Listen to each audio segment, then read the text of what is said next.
তোমরা কি আমার সেই রিক্সাওয়ালার যেই চোখে অনবরত পানি সেটিকে বুঝতে পারবে?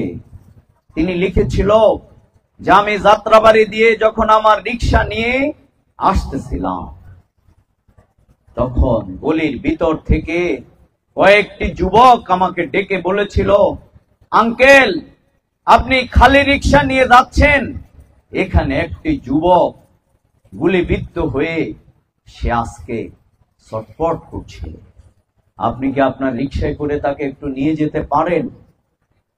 তিনি বলেছিল, আমি প্রথম ভাবছিলাম যদি পুলিশ ধরে, এরপরে আবার ভাবলাম নিয়ে যাই না, আমারও তো ছেলে আছে, নিয়ে যাই। বলল তারাই আমার ছেলে, তারাই ওই ছেলেটাকে এনে রক্তাক্ত উপর করে আমার রিক্সার মধ্যে তুলে দিয়েছে। আমি যাত্রাবাড়ি থেকে রিক্সা টেনে টেনে ঢাকা মেডিকেলের দিকে যাচ্ছি, কিন্তু আমার রিক্সা অনেক ওজন জিনিস জীবনে বহন করেছি, এত ওজন তো আর কোনোদিন লাগে নাই, এত ওজন কেন? বলছে এক এক করে আমি রিক্সা ঘুরিয়ে চালিয়ে ঢাকা মেডিকেলের দিকে যাচ্ছি। ঢাকা মেডিকেলের সামনে গিয়ে আমি যখন ওই ছেলেটিকে কোলে তুলে নিচ্ছি জরুরি বিভাগে ঢুকাবার জন্যে, সেটি ছিল নির্মমতা। আমি তাকে কোলে তুলে যখন উপর করলাম, তখন তার চেহারার দিকে তাকাইয়ে আমি দেখলাম যে এ তো আমার এই ছেলে, আমার এই ছেলে, আমার একাদশে পড়ুয়া ছেলেকে গুলিবিদ্ধ অবস্থায় আমি টেনে নিয়ে আসলাম। চিৎকার করে বাবা হাউমাউ করে জরুরি বিভাগে প্রবেশ করলেন, আর ডাক্তারদেরকে বললেন, কে আছো? মনে করেছিলাম অন্য কোন যুবকের লাশ, অন্য কোন যুবক আহত, আমি মনে করেছিলাম অন্য কারো আহত রক্তাক্ত দেহ আমি টেনেছি, কিন্তু এখানে দেখলাম আমার সন্তানের দেহটি আমি টেনে নিয়ে আসলাম। ডাক্তারকে গিয়ে বললাম যে আমার সন্তান অন্যরা তুলে দিয়েছে, দেখুন তো তার কি অবস্থা। ডাক্তার বলল, আপনার সন্তান মাঝ পথে রাস্তায় মৃত্যুবরণ করেছে। সুপ্রিয় বন্ধুরা, আমার এই রিক্সাওয়ালায় ভাই এখনো রিক্সা হয়তো চালায়।